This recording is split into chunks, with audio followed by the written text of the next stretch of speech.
আচ্ছা, আপনার কাছে কি কোনো মতে মনে হয় যে এই যে দাজ্জালের যে ব্যাপারটা, কিয়ামতের আগে দাজ্জাল আসবে এবং দাজ্জাল আসার পরে ডান হাতে জান্নাত জাহান্নাম দেখায়া তারপরে বাঙালিরে পড়ান লাগবে?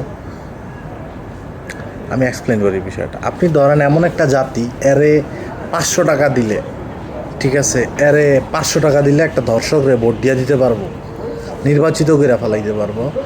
আপনি এরে কিছু ইউরোর জন্য, কিছু ডলারের জন্য উনি মনে করেন যে জীবন দিয়ে দিতে পারতেছে।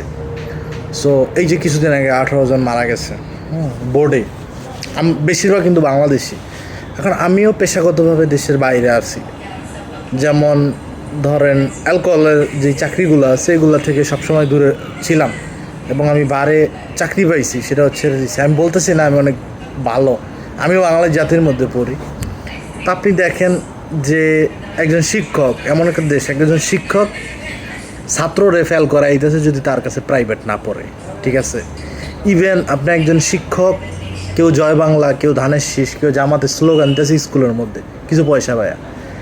মানে আপনি যেই জায়গায় যাইবেন, মানে আপনি 500 টাকার বা 1000 টাকার নোট দিলে স্বাভাবিকভাবে সব কিছু করতে পারবেন, মানে ওই জাতির নিয়ে নিতে পারবেন।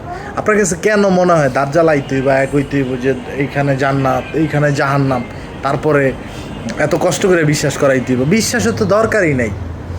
বাঙালির তো দাজ্জালরে অনুসরণ করার জন্য বিশ্বাসের দরকার নেই। যদি কয় যে এখানে $100 আছে, ও ঠিক আছে, আপনি বোঝেন, আপনি পুরো বাংলাদেশের প্রেক্ষাপটে দেখেন, এর ভিতরেও কিছু নির্ভীক, কিছু সংশয়বাদী মানুষ আছে।